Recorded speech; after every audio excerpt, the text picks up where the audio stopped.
Good evening, fans. Tim Kitzrow here, the voice of NBA Jam, and you're listening to the Game Dev Breakdown Podcast, brought to you by CodeWritePlay.com. Whoa, boom shakalaka! My mom gave birth in 1985. I was bluer than a Pac-Man ghost, barely alive. In the Cold War, my only blanket was Tetris. I played Rampart with Reagan, rampage the world for breakfast. The laundromat was my sanctuary, the arcade was my church. I mean, main thing is we're here now, right? We're here now, and that's great. So, if you don't have any questions for me or anything, or if you do, let's go through them. No, I feel like the element of surprise is it will add an extra dimension to it all. Let me sneak up on you with some great questions and such here. Yeah, exactly. Cool. We can just kind of roll into it easy. I'm recording so I don't forget to hit record and we waste an hour. But Nice. Stephen, thanks for joining us. To get started, why don't you sort of introduce yourself to listeners at high level, and then we'll sort of dig into more. Yeah, absolutely. My name's Stephen Morgan. I am a lot of things. I do stand-up comedy, improv comedy, perform and teach. I write for different music magazines. I create my own music. I forget I act as well. I got a play coming up. And I also work in IT, which is the only part which actually makes any money, unfortunately, but that's life. But I'm British. I live in the Netherlands, have lived here for 3 years, lived in Australia before that. Mm-hmm. And my country's not in the best of states at the moment, so it's kind of good being somewhere else. And that's about it, I think.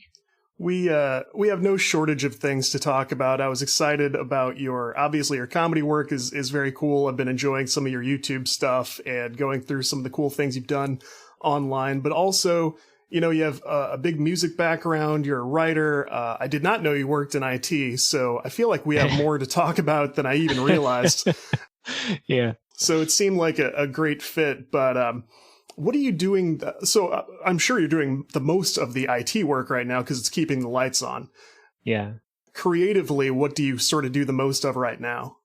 It's a really good question. And like a lot of people, I feel like this is not a normal time, in that sort of sense.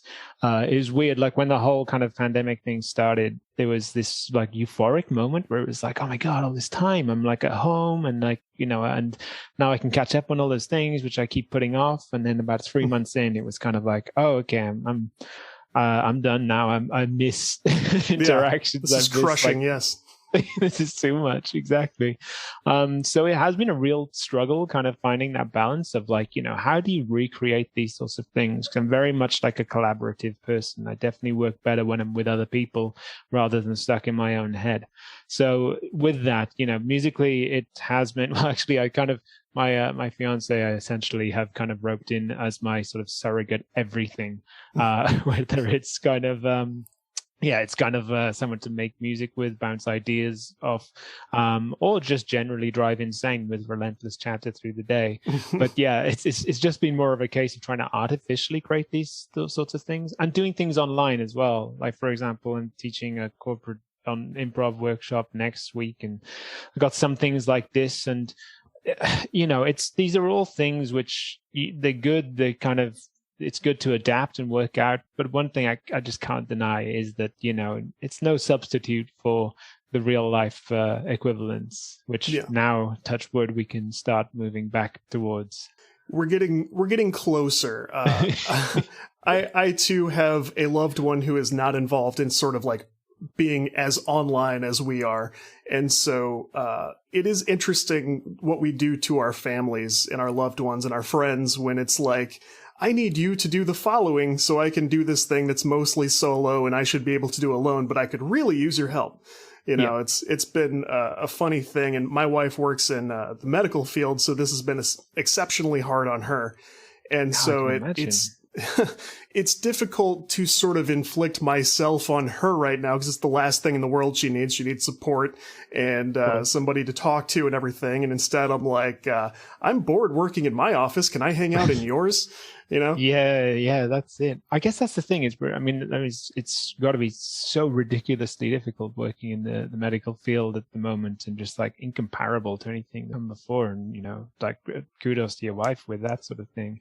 But it's amazing, like how every single person is going through like some sort of level of adaptation and change and things like this. And it's, we're all working these things out. And I think it's all kind of like unknown territory of just like things of how your psyche reacts to all of these different things, some positive, some negative. But yeah, I feel like there's just like so much collective like weirdness in the heads of people that's happening in the last year or so. And we're all going to like, maybe years later, we'll sort of look back and kind of like go, oh, I understand it now. But right now, we're in it and we don't really understand how it's affecting us. I'm sure a couple of these things are here to stay. I think there's going to be a greater understanding of like, hey, we can meet online. That's fine. Nobody wants to do everything from their home full time like we maybe thought we did a couple of years ago. But, I think some of these things are going to be new, but you're right. There's no playbook. We all thought, it's weird. Almost everybody thought that they were uniquely adapted to like this way of life. I thought so too, because I was in professional software for a long time. And when this stuff started, I had already been a freelancer from home for a few years. And I thought, okay, almost literally nothing changes for me. And sure enough, a few months into this, I was like, this is crushing. I need something else. It's like I need to go back to working in a coffee shop or something. Like it's yeah, that's it. It's amazing, isn't it? Because I guess it's even, I don't know about yourself, but I consider myself to actually have quite an introverted character on the whole. I do get some energy from socializing, but I really do need time to recover from these things. But even so, there definitely comes a limit, and it definitely kind of, there's got to be a balance to all of these things. And there are times when, just like going out and socializing with someone, and I'm getting rushes that are like, almost artificial, coming out of just having a conversation with someone. This is it's like, what is this? I just told my wife the other day, she had just come off a call, and I said, you've got that weird meeting energy, which is something that we both observed over the last year. Like, I'll have it after this podcast. I'll be kind of buzzing around a little bit. Like, what's going on with you? I just talked to someone, Yeah, exactly. I talked to someone and it wasn't even a functional conversation. We just talked about things. Oh my God.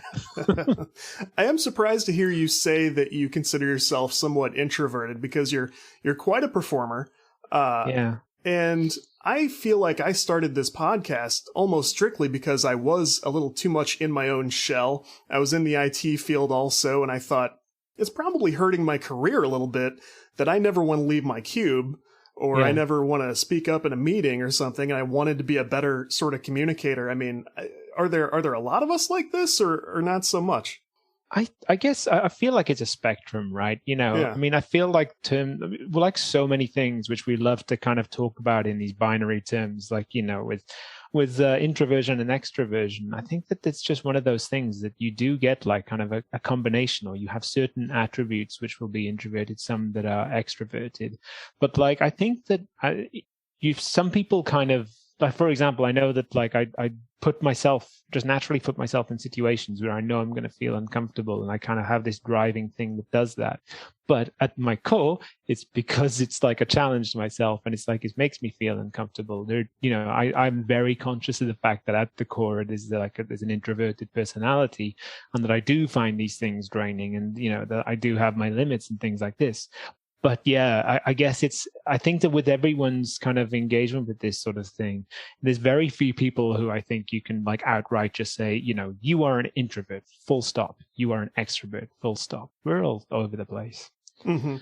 Something that I noticed, I was watching some of the Real Power Talk interviews, which is something I love to sort of talk about a little bit, because in particular, the one with the band Pup.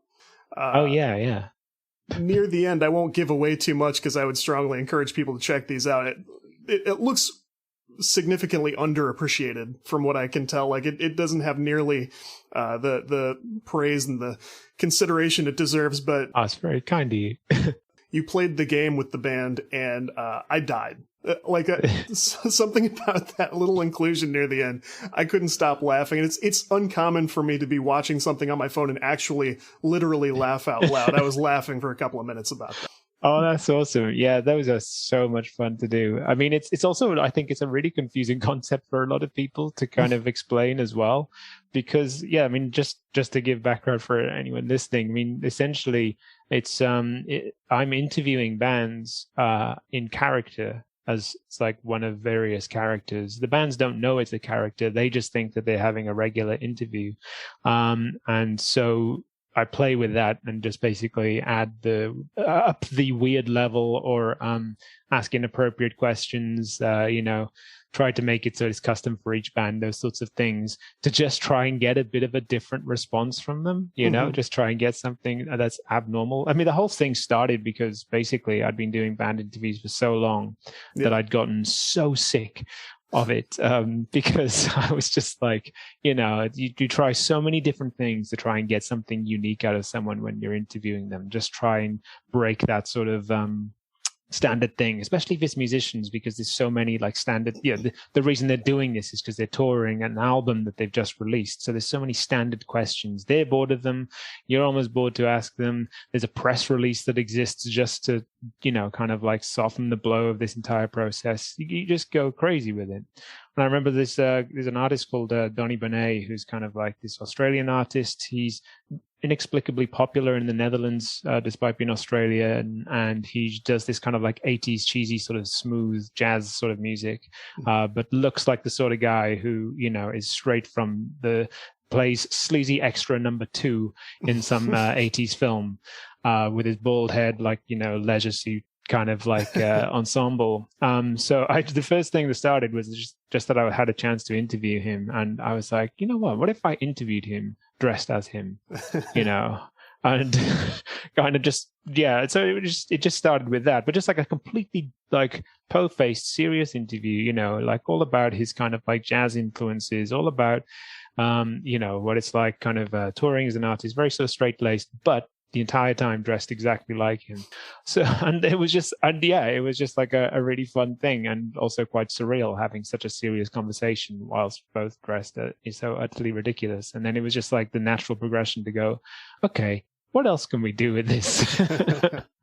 I did get to watch some of that one also, and what struck me there was it was such a funny idea that you came in with that, but at the same time, like, you managed to do these things without alienating the person, which I love. I mean, you came in, you guys were very warm to each other, you hugged first thing, and sat down, had a great conversation, and it's a lot more fun to watch when you don't have that uncomfortable feeling like this guy's going to get mad and walk out very soon, Right. So I appreciated that. And at the same time, like, it does seem like you've found a way to sort of thrive. And I don't know if this is because of that introversion a little bit, but you've found a way to be very comfortable with like a slightly uncomfortable energy in the room, maybe. What do you think? Yeah. These are really good observations. And it's funny you mentioned as well. I'm glad you picked up on the fact that, that like the first thing that I'm not a fan of like making people, this kind of gross out, just trying to make the people uncomfortable as such. I want to make sure that the butt of every single joke is me or my character. Mm-hmm. I don't want these people to come away from it feeling like I'm making a complete idiots of them, because there's loads of people doing that sort of thing. But I feel like it's a little lazy. I want to make more of a challenge to make it so that I'm trying to get something out of them. But yeah, it's oh God, I've forgotten the original question. Sorry, I got ADHD. So what was the other part of the question? That's okay. Like, do you feel like maybe part of that is that foundation and basic like introversion for you, that sort of like helps you do that kind of thing and not... I think so. Yeah, like one of the things which I do workshops and things of with improv particularly, which I've kind of, has been pointed out by multiple people, especially early on, was that like I'm at my best when I'm kind of fully in character. Mm-hmm. Because like when I'm just being myself, I think that there's like a little bit of, that introversion means that I end up with the self-conscious voice is still there at the back of my head. And if something goes too wrong, I'm still not like in control enough to guarantee that it won't kind of rattle me. Whereas it's kind of like once I mentally switch into this character, even if that character is just like an exaggerated version of, like, say, myself. There's just a little bit that's kind of like, when something embarrassing happens, when there's an awkward pause, when something doesn't go quite right, my brain is kind of like almost taking it. It's almost like a third person that's looking at this happening, and there's me and there's this character and whoever, and I'm interviewing, and I'm kind of like thinking, look how ridiculous this is. What would make this more ridiculous? I know, if they just carried on just with this awkward pause and, just with nothing happening. And yeah, it just becomes so much like easier then when I think of it that way. Let's talk about our sponsor, AppFigures. AppFigures is all about giving game makers the tools they need to get more downloads and revenue. You may know them for analytics and App Store optimization. Now, AppFigures can help you track competitors from downloads and dollar amounts to audience demographics and even which SDKs they use. Their competitor intelligence gives you great context. If a competitor adds a new feature or gets mentioned in the news, AppFigures can tell you if that brought in more downloads. If you have an idea for a new app or a game, AppFigures can tell you how big the market is and how much money it can make you. That is just scratching the surface. Whether you're growing your app or building a new one, AppFigures has the tools you need to reduce risk and get more downloads. You don't need a huge budget or a data science degree. AppFigures has made it affordable and simple. They provide the tools and they can guide you step by step through gaining more visibility with ASO and increasing your revenue by learning from your competitors. Head to appfigures.com/on/GameDevBreakdown to try AppFigures for free. If you like it, use our special code GDB3030 to get 30% off for the next 3 months. Yeah, I have felt that sensation, weirdly enough. I've felt that while doing podcasts, particularly when there's a guest that I feel like is maybe a little bit above what I'm asking them to do. I would probably consider you that also, but when someone agrees to come on my podcast and, reward my listeners for what they listen to from me week after week, I do sometimes have that sensation like I'm listening to the conversation, and so that third person is like, you could run out of questions at any moment. You could run out of things to, like, why aren't you listening to this person talk? Why are you thinking about me right now? You're not going to know what he just said. Yeah. And like once or twice, I even have had that situation where I just kind of watched myself just hit a wall and run out of questions, forget my line of questioning. And I've even had to admit to the other person one time, like, I have sort of asked everything I wanted to ask a little bit early at like 19 minutes. And is there anything else you wanted to talk about? And the guy couldn't have been more pleasant about it. But I mean, you've had that happen probably on stage at some point, or lost a line of thought or something. I mean, what do you even do in that moment? No, I think you answered your own question beforehand, because I think that's something which is so important, is that kind of honesty in those moments where those sorts of things happen. Like when you asked me the question and then I answered half of the previous thing and then didn't even remember what the question was just a minute ago. Like, I think that it's very human and relatable to make mistakes and just get things wrong. And that is totally fine. We all know what it's like. It's a real kind of like equalizer. It balances things. And and we all know as well, like, for example, in an interview and something like this, no one's going into it thinking, kind of, I know what I'll do. I'll have just enough questions. So the last 10 minutes, I will not have enough. And then it'll be an awkward silence. It's like no one's winning there. No one's premeditating that situation. So I think that, and a lot with kind of interview situations and just generally kind of talking and getting on with someone and kind of creating a connection. It's like you don't want to be too wooden. You don't want to kind of be too scripted. You don't want to end up in a situation where you're like, no matter how like well crafted your questions or your kind of insights are, that you haven't left enough space for whoever it is that you're kind of engaging with. Because I can remember when I was first doing interviews, like music interviews, band and things like that, I would beforehand, I would like literally have a list of questions. I'd be trying to memorize them. I'd be trying to, make them seem as clever as possible. Sort of like I would go, if there was a musician who kind of like had a solo project that they did before they were in their famous band, I would kind of like somehow find a way to ask a question about it and throw it in there, just and not even to learn anything, just to sort of like say to that person, I know what I'm talking about, and I've done my homework. Yeah, exactly. And I think it was just like through over time, just realizing that my favorite parts of them just, came from the times when someone let the mask slip, when someone made a mistake, usually me, when someone kind of, just dropped the ball, or just kind of it went off onto a tangent that was completely unexpected. All of these sorts of things, they were always the most fun moments. They were always the parts which I remembered, and afterwards was kind of like, damn, that was good. That was so fun, And so instead I started trying to find situations where I could artificially create that, and since then it's just been so much more fun, Yeah, there's a lot to, I think that was probably the mistakes I was making early on, was that over preparation and that sort of, if I'm going to survive this, I have to adhere strictly to this plan I came up with. And you can't, like you said, you can't plan a conversation, unless you're going to plan it for both sides, and then you're not going to get anything interesting out of the other side. So,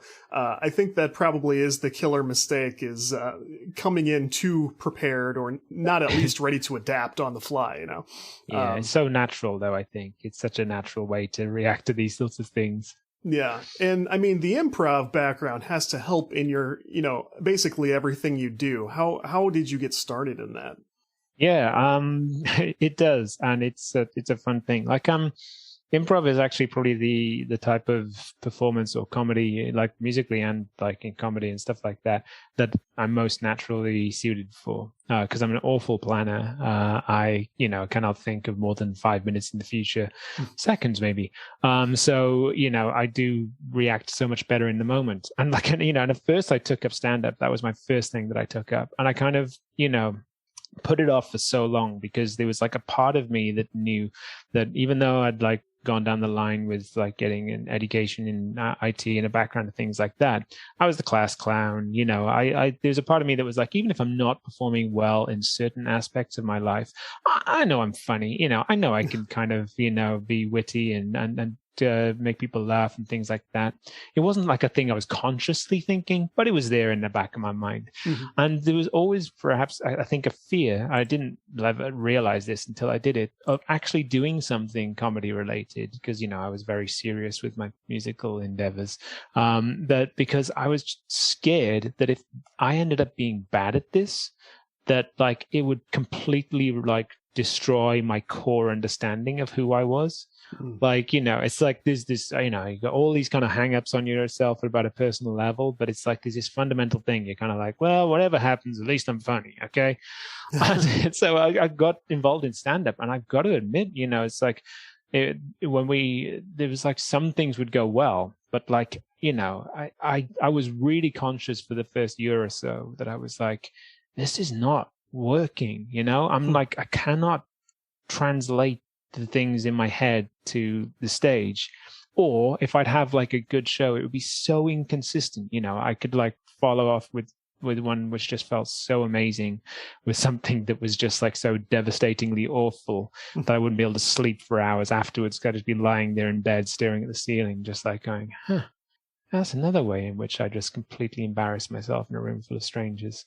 There's all those sorts of thought processes. So it wasn't until I got involved with improv, and it just kind of happened so much more naturally, just right from the beginning. I took a course in Australia with a group called Impro Mafia, and it was just so natural, like it just, I wasn't trying. I wasn't having to kind of, overthink things or go against some of my natural instincts. I would just so happily just be in the moment and just kind of, and just adapt to whatever new reality we're in at that time, whatever someone says. It's kind of, I guess it's kind of how I get on with a lot of my friends in general anyway. Someone will just go off on a tangent. I don't sort of stop and say, just hold a second.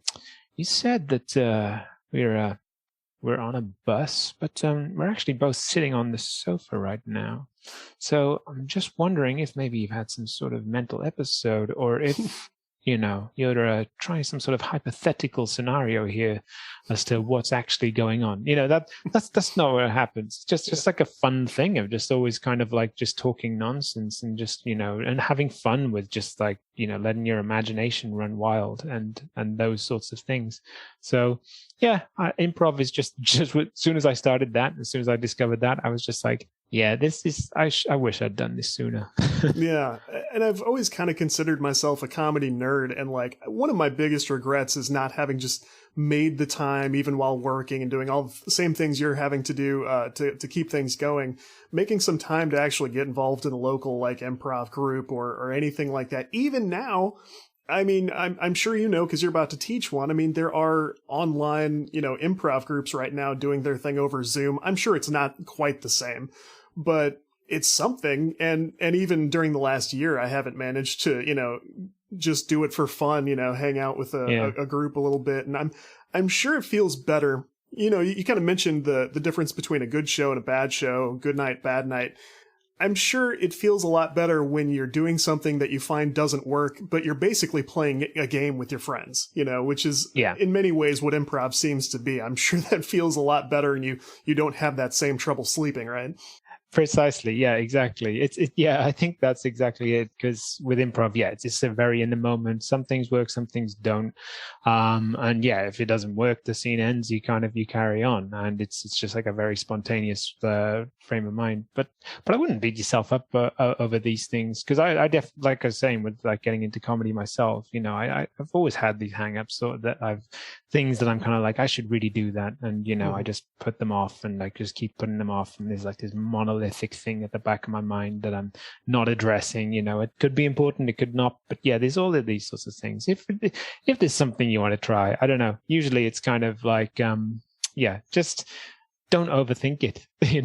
Like if you do want to try this sort of thing, then I'm a big fan of just like sort of spontaneously going like, I'm online, I've booked it, oh no, it's too late now.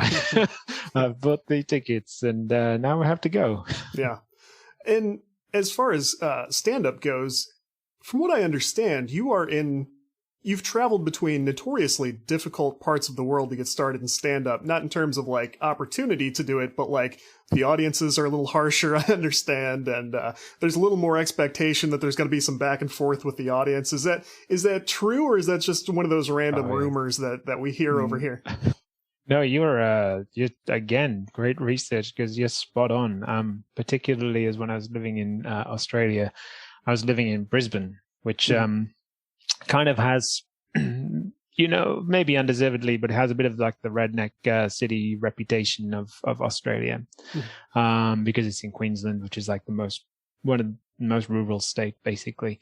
Yeah. So it's very much like like they call it true blue sort of Aussie sort of territory, and I'm kind of coming over as like a British person, which already sets expectations. To this day, even living there 4 years, I don't quite understand what it is that Australians think that British people are, but I know that they react to you a bit weirdly by default, because they kind of, it's unclear. They clearly have like ideas of what British people are or aren't, and you can see it in their reactions, but you're kind of like, can you just tell me, is this like you hate me or you're confused? It's like just give me a rough ballpark. But no, I mean, Brisbane was a tough one. And like a lot of people would sort of go down to like the Melbourne and Sydney scenes, there was like always a slight, they would talk about like this was where they kind of, they cut their teeth. And there was always a slight feeling of like danger in certain ones, particularly this place, Stones Corner. An open mic there as a hotel. It was on a Sunday, which to me, I'm like, come on, guys, you got work on a Monday. Why are you so drunk? And this show is like at 7 in the evening. Yeah. And why has someone just walked through the door and started shouting inexplicably in a way that, even though we speak the same language, I genuinely have zero idea what you've just said. And then left again, and you're like, it was kind of some surreal sort of things going on. But but yeah, it did make it kind of, it did mean that when I moved to the Netherlands and was performing more to expats and international communities, that I definitely sort of connected more with my audiences, because I could, like, on a personal level, sort of empathize more with the way they thought, and I could, like, put some sort of comments and observations, and I felt like, oh yeah, these are things which, I don't have to explain, and I don't feel so disconnected. We're all kind of, foreigners here, I guess. But yeah, in Brisbane, it was tough. Enjoy basketball, soccer, and all your favorite sports like never before at BetMGM. Sign up using bonus code CAPITAL and your first wager is risk-free up to $1,000. Plus, when you register with BetMGM, you'll get instant access to a variety of parlay selection features, live betting options, player props, and daily boosted odds specials. Download the BetMGM app today or go to BetMGM.com and enter bonus code CAPITAL and place your first wager risk-free up to $1,000. Now you're winning with the king of sportsbooks. Visit BetMGM.com for terms and conditions. 21 years of age or older to wager. Washington, D.C. only. New customer offer. All promotions are subject to qualification and eligibility requirements. Rewards issued as non-withdrawable free bets or site credit. Free bets expire 7 days from issuance. Please gamble responsibly. Gambling problem? Call 1-800-522-4700. Enjoy basketball, soccer, and all your favorite sports like never before at BetMGM. Sign up using bonus code CAPITAL and your first wager is risk-free up to $1,000. Plus, when you register with BetMGM, you'll get instant access to a variety of parlay selection features, live betting options, player props, and daily boosted odds specials. Download the BetMGM app today or go to BetMGM.com and enter bonus code CAPITAL and place your first wager risk-free up to $1,000. Now you're winning with the king of sportsbooks. Visit BetMGM.com for terms and conditions. 21 years of age or older to wager. Washington, D.C. only. New customer offer. All promotions are subject to qualification and eligibility requirements. Rewards issued as non-withdrawable free bets or site credit. Free bets expire 7 days from issuance. Please gamble responsibly. Gambling problem? Call 1-800-522-4700.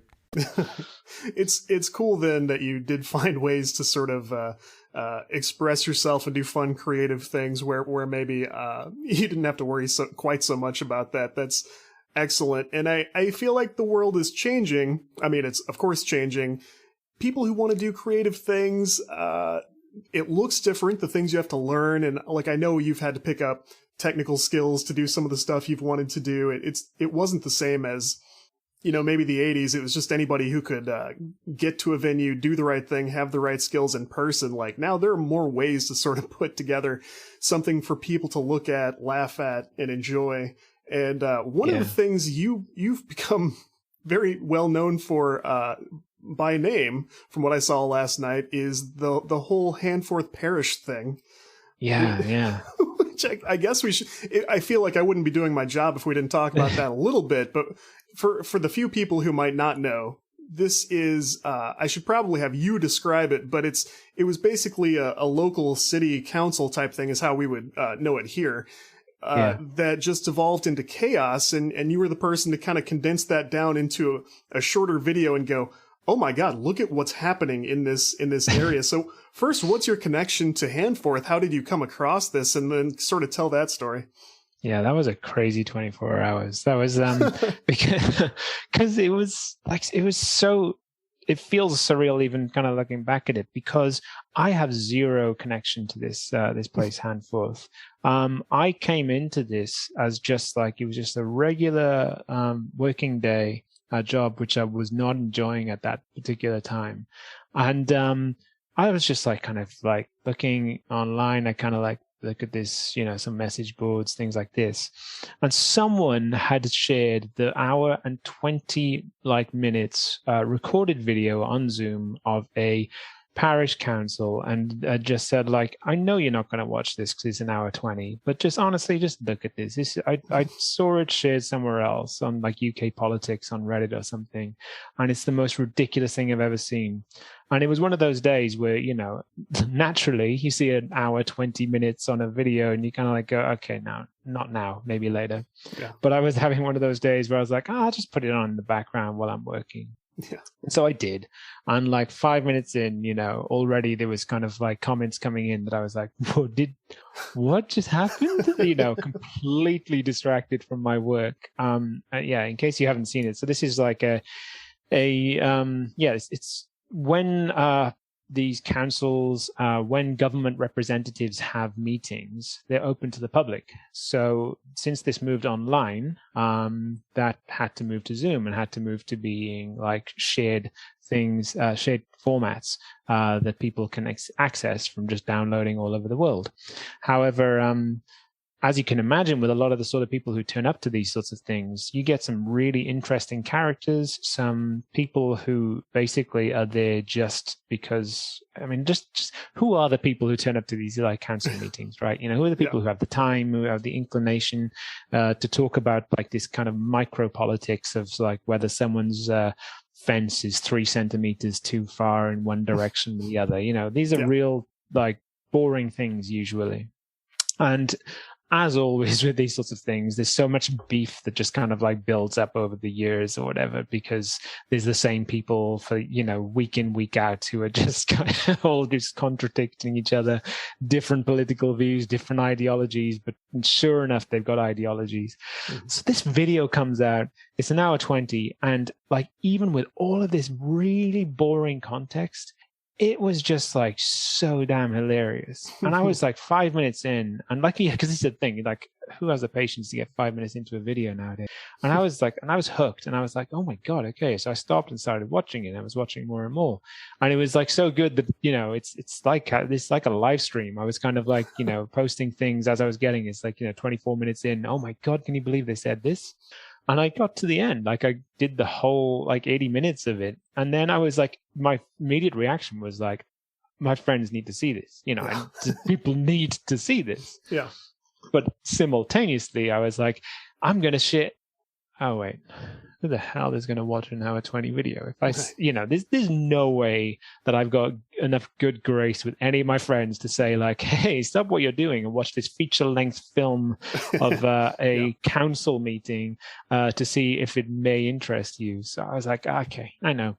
I'll edit it down. You know, I do a little bit of video editing because, you know, it'll be easy enough. And just like with all of these things, you start and then it just takes you a lot longer than you think. I shared it online, shared it with some people I knew, shared it with some friends, and and it just blew up. It was like I literally had just edited this down to share with people I knew. Put it onto a few places anyway, because I was kind of, you know, like, shit, this took me like 2 hours. Come on, man. Like, you know, let's ride this wave a little bit. Yeah. Yeah, exactly. Let's at least kind of share it in some other place to see what happens. But yeah, so then like I had like CNN, the BBC, I had like all sorts of media networks kind of like emailing me, contacting me, asking all of these sorts of things of like, how do you relate to this? Where did you find this? What happened? Give me the whole story. I was getting phone calls then if I like, you know, because it was, and every single one as well is this core thing of kind of like the massive disappointment when they kind of like, oh, so you're just like, you know, regular internet like surfing guy who just a viewer. Yeah, just a viewer who just like for some reason like really put a lot of effort into this. But yeah, it just got so big for that time as well, because also the fact that I was suddenly getting so like, because I was getting the attention to other things that I'd uploaded online. There was like this microcosm of time where I suddenly got so paranoid that like, you know, I'm like in the spotlight now, even though all I am is the guy who uploaded this to YouTube. And it's amazing how many like little things would happen, like, you know, DMs on Twitter, you know, YouTube comments on things which like had no relation to this whatsoever. Yeah. And now, of course, I look back and it's like it was no big deal. It all kind of was finished as quickly as it happened. But there was a period of time there where I was just like, oh my God, you know, what do I have online? It's like, what else are they going to find? What is happening? Like, this attention was like seriously like ridiculous and excessive. And then and now it's so weird as well, because some of the people from that video in the UK are like, they've got like one of them's written a book that's been published. One of them's like on most TV channels in the UK. Some of the people who shared the tweets, they kind of like were interviewed and stuff. And it's just such a weird like story, full stop. But yeah, it was definitely but the main thing is though, it was funny. That video is funny. Right. It's extremely funny. You need zero context, zero background just to watch the short version of this unfold, which for reference, viral, when I say that, we're talking about 3.3 million views on YouTube right now. I read about it in the Washington Post. The Guardian called you an activist, which I was like, I didn't know if this was just a funny thing. Like, is he from there? And I'm sure that's what you mean when you say a lot of people were sort of disappointed, like, oh, you just found this. Yeah. Which that didn't hurt my enjoyment of this at all. It was still very funny. But yeah, the ripples this caused, like you said, is crazy. The main lady who came in to sort of take care of the meeting and stuff, they were talking about how Andrew Lloyd Webber played a song for her at a an event, and people are talking about book deals and stuff. It's so funny that it's kind of nice. People who are online like us, making content, doing our best, grinding away at stuff, trying to bring some enjoyment to whoever it is, whatever the audience is, when suddenly that turns into something that's like, oh, this had a positive effect. This wasn't just like, this started as a fun and very funny thing, but I hear that also helped maybe shine a light on some local politics in a place where maybe it needed to be shown, I don't know how many times a person can expect to be involved in something like that, but I think you really hit the jackpot. And if it wasn't too painful for you, once that spotlight was on you a little bit, I'm glad to hear it. Like, that seemed like a good opportunity, right? Yeah, absolutely. I mean, like the result of it in the end was all positive. It's just that moment when I was kind of worried about what direction it would take. But yeah, it's amazing, isn't it? Because you do so many sort of things, certain things that you put like loads of time and effort into, things which you think are good, or et cetera, et cetera. And then when something like this happens, and you kind of like just go, oh, so now I'm the Handfuls Parish Council guy. Okay, I don't know how I feel about this, Yeah. It's like, that was 2 hours this morning, and, now suddenly this is the reason that people are reaching out to me. Ah, cool. It is what it is. But it's it's one of those things, though, isn't it? It's kind of like you just, you're not in control. You're in control so little with these sorts of things. It's just about like just putting yourself out there, just trying different things and seeing what sticks, and just make sure that everything that you do, you're happy with, because you never know the thing that people are going to latch onto. Right. It is. It's so weird. The internet, like the universe, is so fickle in this way. Like, I've done a podcast for 4 years. The website's been around that long also. I've done like independent games and stuff. And the most attention I've ever had on anything was just a couple of weeks ago when my personal Facebook got hacked. I wrote a tweet thread and a blog post about it because, like, I had all of their recommended security stuff set up, and somebody took over my account anyway. And my VR headset, I couldn't use it anymore because that's the account that runs that device. So I had to have my Facebook account, and they locked me out. And I just said, oh, this sucks. I was just tweeting for a couple of my friends, and, hey, watch out for this. And this is something to be aware of. 500,000 people saw the tweet thread. Oh, wow. Okay. And the blog post is still going around and stuff. And you want to talk about that weird feeling, like, what else do I have online? Now I'm the hacked guy. and that feels really weird too. It's like, it'd be like finding out somebody like went through your car while it was parked in the driveway, except now the entire world can't stop talking about it. And it's like, it's very invasive feeling and weird, but like you said, a couple of weeks later, everything turns into like, no, that was okay. That wasn't a huge deal. But it's another one of those things. There's no playbook. Nobody, you can't teach somebody how to think about it when something like this randomly happens. But oh my God, yeah, that's I can understand why that went viral, though. Because I've got to say, I have a Facebook account, and I do. I have the whole 2-factor authentication stuff set up, but I'm just, I'm always paranoid about stuff like that. I'm like, no, don't. No, I don't. Anything with 2-factor authentication, I will set up. First thing I do is set it up. I'm like, no one else can get into this. I need to make sure that my passwords are secure. I've got LastPass and everything like this. No, don't publicly say LastPass. No, but it's like, it's beat that out for you. Yeah, I hate the idea of like this thing of someone else kind of like getting control of these things, because this is the thing. Is like things like Facebook and things like that are almost becoming public services. They're almost like public identities and public identification. Things you have linked into, like your things that you've invested money into and time, and like you said with your VR headset, that's linked to your account. You spend money on that. That's your possession, but it's not, because it's actually it's almost like a lease you have that's associated with the account that suddenly is bannable, or things like this. And it's a licensing agreement, and they can cancel it. Yeah. So. Yeah, exactly. So it's one of those things which it's just it's like. It's easy to be like really flippant about this sort of thing, but well, I'm honored to be talking to the hacked guy. Well, tell your friends. Yeah, happy to do selfies. But it's these things that I think the core element of it is it's these things that strike a chord with people. Like, it hits close to home. Yeah. I have a local city council, and I'm not sure what they're doing. Or I'm on Facebook. I better look at this, and nobody's intentionally contributing to like, I want to make this viral. It's like, no, this is very personal to me, and I want to interact with it. And you can't plan it ahead of time, but some of these things sure do take off, and when they do, you have to be ready, and hopefully you put some truth out there. And in your case, I think you did. You went, hey, this I found meaning in this. It's hilarious, first of all. But it's also something that we can all think about. Like, earlier this year, I found out that the city I grew up in, they were having these same kind of meetings. There were these people who came in a room, couldn't sit across the table from each other. They're ranting and raving at each other. People are storming out. They were in person. And it's like, how much of this is going on, and what's happening to my tax money? And, it's like, I'm happy to chip in my share to keep the city, nice and the roads drivable and everything. But like, how are these people getting along well enough to apply it?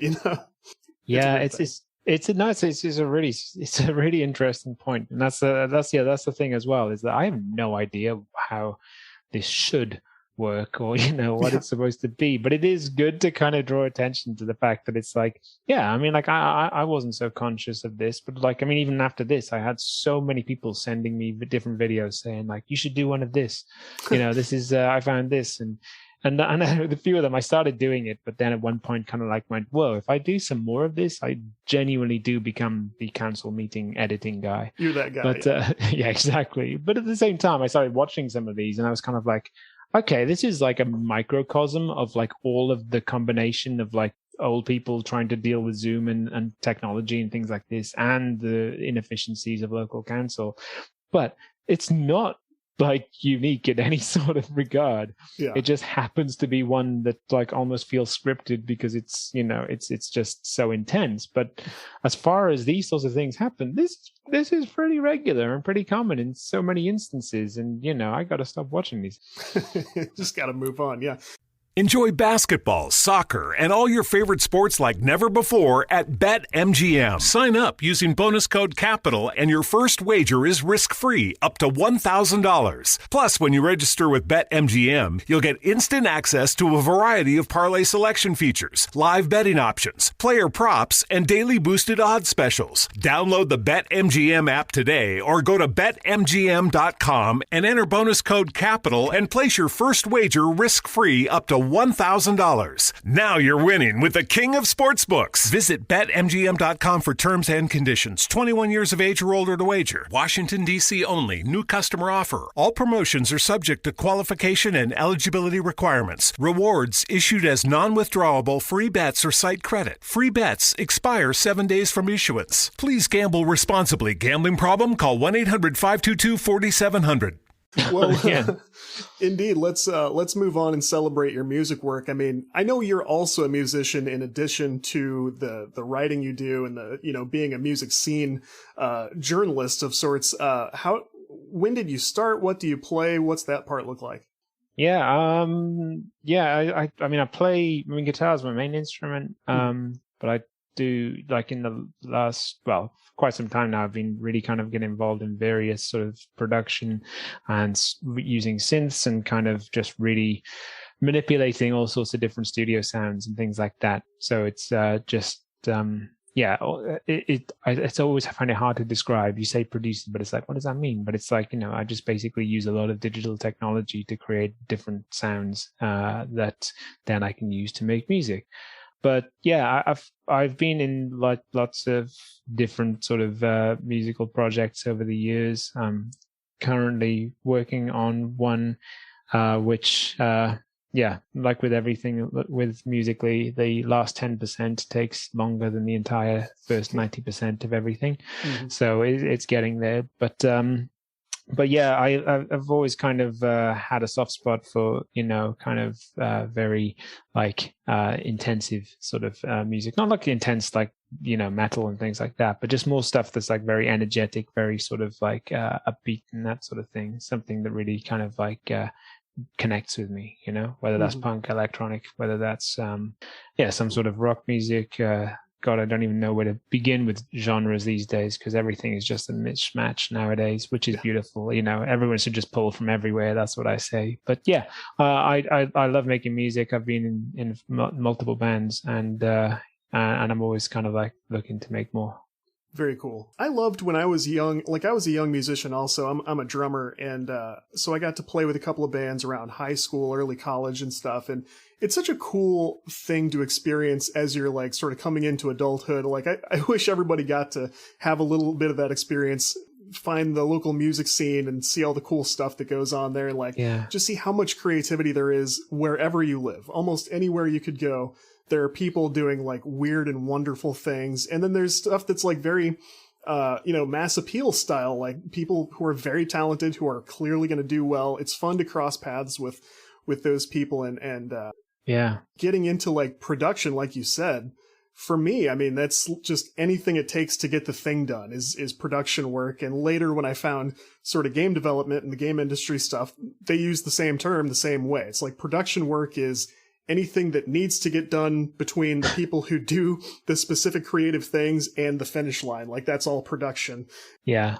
Being the glue, I guess. But it's just learning how to make it work, basically, which is a neat thing. Yeah. So. Yeah, I think that like with a lot of instruments and kind of music, it's about kind of finding the way to realize the thing that you want. And, when I'm a teenager, I just had a guitar and just distortion pedals and, a microphone. And then, just 4-piece bands sort of thing. That was what spoke to me. That's what I kind of wrote, and that's what made sense. But then like as technology's moved on and, having a background in IT as well, it means that I've really enjoyed kind of like playing around with different synth sounds, just manipulating different things that way. And you just suddenly realize it's like, wow, look at all these things you can do with this. And it's limitless, which is actually a little bit crippling, because you're kind of like, oh my God, I've got too much I can do. I can never stop playing with these things. But yeah, and also like with what you were saying about just, that being you wish that everyone had kind of would go and just experience this and just be around that creativity. I mean, I remember growing up in the town that I grew up in South Wales, and I was in a lot of bands, and like, for a lot of years of my life, I was like, this is the thing I want to do. I want to make it, but everything into becoming like, a big, rich, famous musician. Mm-hmm. I'll make it work. And here we are. But like another time, I remember like I was in lots of different bands. I was always trying to find other different, things which I could get involved in, and just, always looking for that big thing. And one thing that always bothered me, and I always used to think, was like such a telling thing of what a dead end town that I came from, was that like, there was so much of a focus on metal. There was so much just metal and so many different bands and just so many like people who, it's like you got within like a meter and I'm like, oh my God, I can smell you so much. This is not me. I cannot do this. I need to kind of distance myself. And yeah, and I just kind of like thought, oh, what are we doing here? What is this? This is Bridgend, South Wales. Anyway, long story short, like 2 of those bands, one of them is Bullet for My Valentine, and one of them is Funeral for a Friend. Both came from my hometown. Both were in scenes around that time. And I was kind of like, huh. So I guess I was wrong there. That's fantastic because here in the greater St. Louis, Missouri area, who were the bands who we kind of were around the scene with? There was Story of the Year came from here for sure. And they've done fine. I mean, like, I haven't really kept up with them, but like I felt the same way at the time when I was like 17 or 18. It was like every show we played, there would be 2, maybe 3 metal bands, 1 or 2 punk bands, and then we tried to like fill this gap in the middle where we were inspired by like there'd be a little bit of Incubus, Red Hot Chili Peppers, and just a different vibe, like a little more laid back and a little funky once in a while and stuff. And it was like, I don't know how to survive here. You know, it's like, first of all, we can barely survive the crowd after our set. You know, it's like, what do you even do? You know, but it was still fun. I still enjoyed it. Yeah, no, I get what you mean. Like, there is a complication as well. It's funny as well, like, looking back, and it's like, as time went on, I kind of got more and more involved in kind of like, you know, what actually does sort of, you know, get people interested in what we're doing. And like with the Neon Highwire, a band I was involved with for quite a number of years, it's like, I remember towards the end, I was just got so sort of hung up on this idea of kind of like, you know, what is it that people are kind of, you know, into about this? How do we get more sort of exposure, coverage, and things like this? And you start just like really focusing on, well, the wrong things for happiness and creativity. But yeah, it was amazing how it's like so much of this comes down to like your story, you know, like as an artist, as a musician, as whatever it is that you're doing. This and I say this because I know that I experienced it as a listener as well, is that it's all about kind of, you know, what is there about this that kind of is interesting? It's kind of like, hey, look, there's four kind of white guys. They're just making music with guitars. It's kind of like, yes, we know this happens. We know how this happens. We know what's going on with that. This has been done. There is nothing even vaguely exciting about that. But then you kind of like get into things like, I mean, you know, like I remember Bon Iver and his debut album, and just like his going to the cabin for on his own for 6 months or whatever it was after the breakup of his girlfriend, and you know, just wrote these songs, and he came, you know, he's an artist out of nowhere, and suddenly there's all of this. And there's, you know, there's a lot more to it. It's not just some random person who then like uploaded it onto onto Bandcamp or something and went like, oh, my job is done. Now I'll become successful. You know, there is more to kind of that point. But it is like really important to have these sorts of stories and things like this. And probably like the extreme person of this who kind of like seems to understand this better than anyone else right now is Kanye West.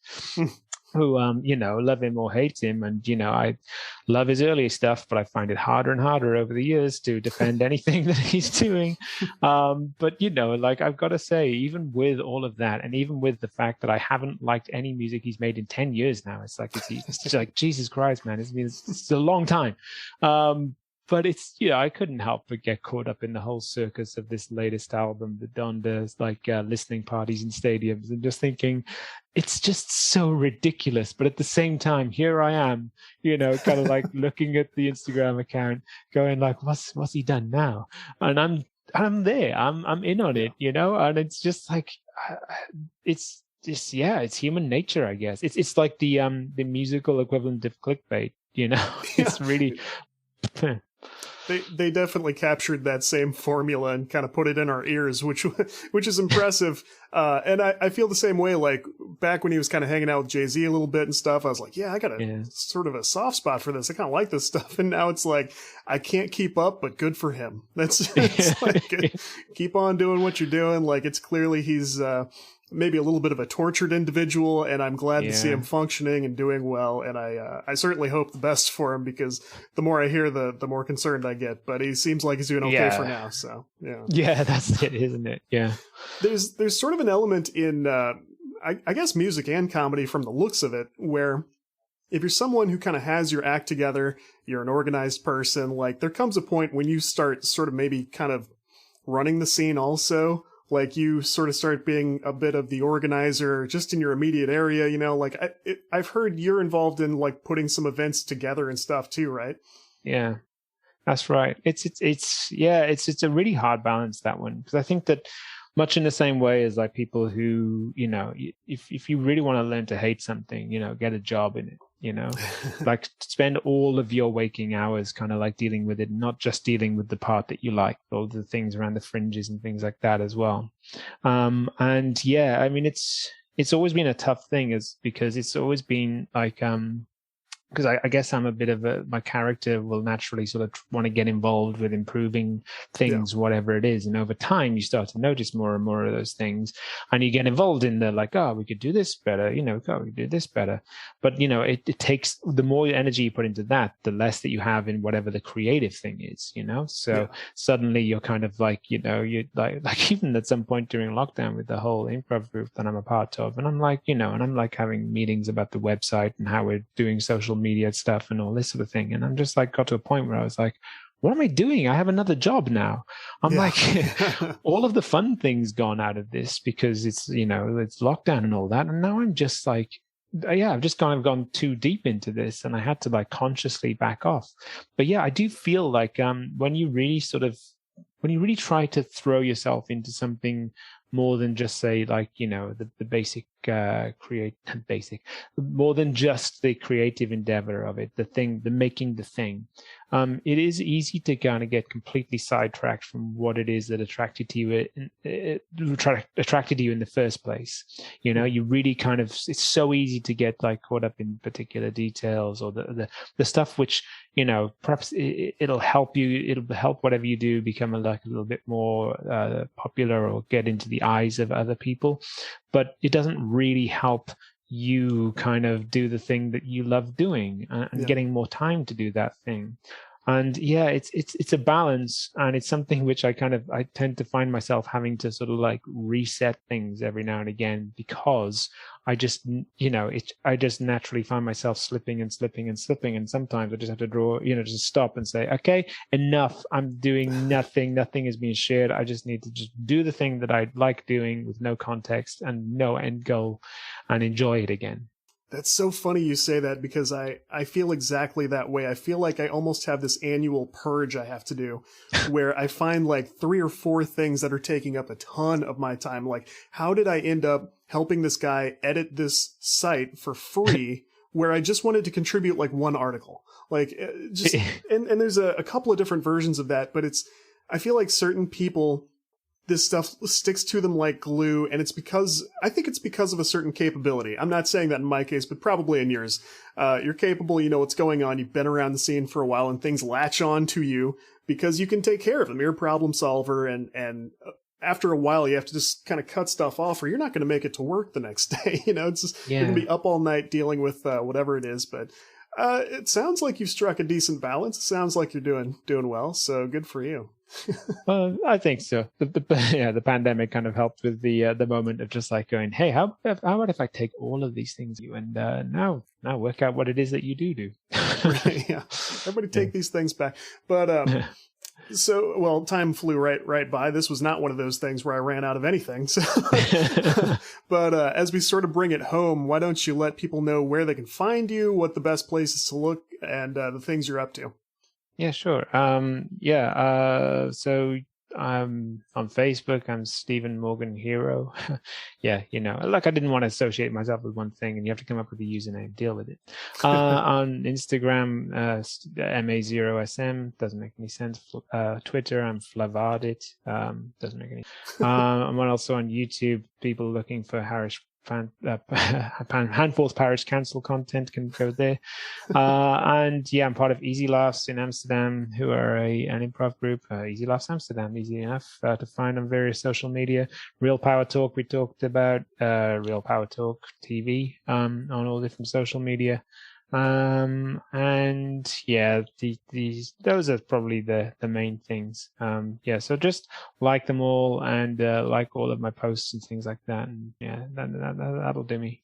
That sounds great, and we'll be watching for the next super viral thing so we can have you back on and sort of dissect it afterward.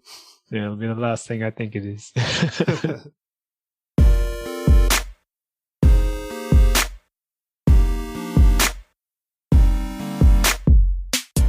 If you enjoy Game Dev Breakdown, hit subscribe so you can catch those future episodes as they happen. You can find show notes at CodeWritePlay.com. My book, Inside Video Game Creation, is available now on Amazon in paperback, hardcover, and ebook formats. We do video shows at YouTube. And if you would like news and articles from around the web each week, you can subscribe to the newsletter available on the newsletter tab at CodeWritePlay.com. We're on Twitter at GameDevPod, at CodeWritePlay, and me at Mechatodzilla with 1D and 2 L's. Reach out about anything at any time. Thanks, everybody. More next week for Code Right Play and Game Dev Breakdown. I'm Todd Mitchell. Thanks, and we will talk to you soon.